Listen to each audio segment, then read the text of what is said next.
And we have an official upset alert.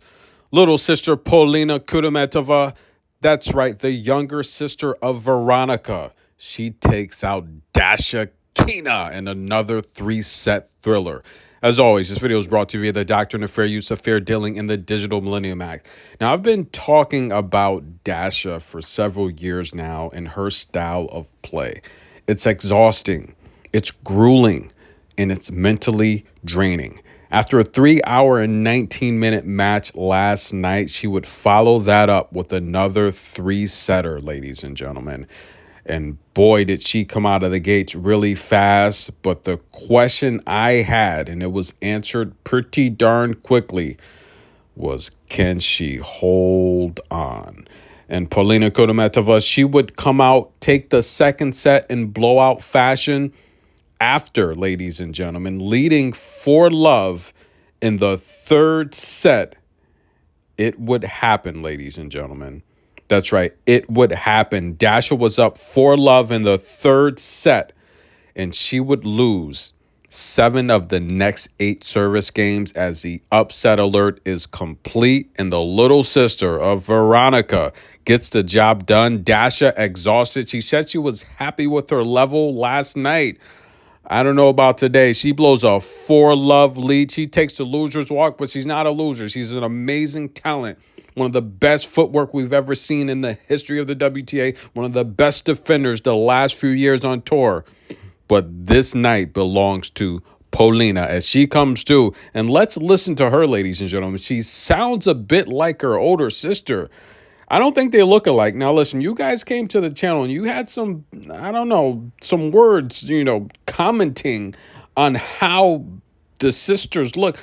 I don't necessarily think they look alike, but listen, guys, she's coached by her father, an amazing coach, and she's big time, guys. This is her first top 10 win. This is her first main tour quarterfinal appearance, and for crying out loud, she might even win it. The top 10, and I know before she was playing against my sister, and she would go on to talk about how Daria would play. Look, they're from Russia. I don't know what their relationship is off the court. I was expecting a hug, but no. Yeah, she was talking about how Daria was. She would watch her play against her sister, and she got revenge today, ladies and gentlemen. She comes through and gets the win. Listen, guys, this was not an easy match. I mean, just imagine how mentally tough you have to be down 4-love in the final set, and you win 7 of the next 8 service games. That's just darn amazing. Now, take a look at the first serve one. Look, just under 60%. Daria, a top 10 player. I mean, under 50% on the first serve. Look at the unforced errors, she controlled them, but the big difference here was the winners. 29 more winners for Polina. Look at the break points converted. The reality here is Daria's style of play, I don't know. And I mean, look, I talked about how you have the elite players, the top 3, the top 5, complaining about the schedule. Well, Daria's complaining about playing more 250s.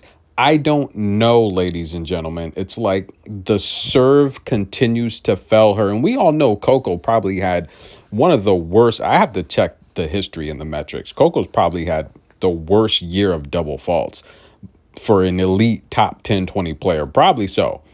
But Daria's double faults are just as concerning because she loses these matches. Now, we all know her losses last season, the majority of them, she had these horrible double fault matches, but she was up a third set. She had opportunities to win these matches, and she won a lot of them, right? She still won a lot of them. What concerns me about Daria is she's losing these matches on her racket. And when she can't defend, that's it. Nonetheless, guys, congratulations to Kudermetova. She deserves it. Maybe Daria was just tired. That's probably what it is. It's early in the season. Maybe she was just tired. But Hey guys, I knew Kudermetova would win. That was a lock. Now listen, guys, Mirra Andreeva, little sister, taking on Linda Noskova. Linda has not played well against Mirra, and watching this match today, I see exactly why. Mirra Andreeva, she's a little too quick getting her return balls back. Linda can't keep up. Mirror's she's just too quick getting those balls back. Linda cannot keep up. She's always on the back foot. She's one step too slow. And the trajectory of her low balls is like Mirra just matches them. And Linda, she just cannot defend. Stylistically, this is just a bad matchup as Mirra hands out a bagel in the second set. And she advances. She's going to take on the winner of Ons and Alina Evanesian. Ons is up a set. That's a very entertaining match because Ons was up 5-2, had the opportunity to close out. But Alina broke back. And listen, she's not going to go away. She has great stamina. I do think, though, she's kind of like Dash in some ways. A lot of three-set matches. The serve can fail her at the worst possible time. She can be broken easily. And if she's not defending, she's going to be in trouble. Ons, however, though, she's wishing this is a healthy season for her. She hasn't played a lot of tennis. We didn't see her at the World Tennis League. We haven't really seen her play much. And the reality here is I think it's going to take maybe a couple tournaments. Hopefully she can go to the Australian Open healthy and fully focused. But I think it's going to take a couple tournaments. So I'm going to be very interested to see if she can close out Alina in straight sets and how she does against Mirra Andreeva.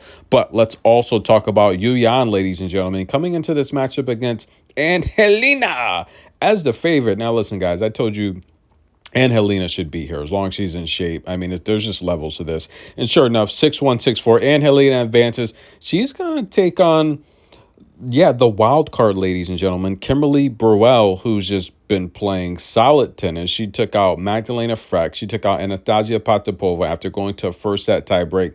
This is going to be a good match. I'm looking forward to it. Now, she's got the home crowd backing her, but I don't know. I think Angelina might win that match. Tennis in a minute. Get your popcorn, folks. We have more tennis. Haley Baptiste, that's right, to go. We're going to head back to Auckland, and I will see you guys soon as Yu Yan, as she's eliminated. But listen, guys, no spot on the Chinese United team? What is that about?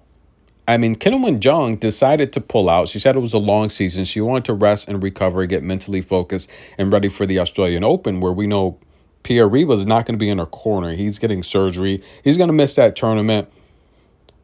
But no Yu Yan? We're going to go with Zhang Shui? I don't know, guys. I would have loved to see that rematch of the, the Indian Wells, Yu Yan and Coco. That would have been amazing. But Angelina, Headband Gang, that's right. We're going to head back to Auckland, where we have Alicia Parks taking on another member of the Headband Gang. That's right, guys. Greet Menon. Mary Boo also in action. And Victoria Azarenka. That's the Headband Gang. And Mukova coming up later against Jasmine Polina. Tennis in a minute. We'll be back, guys.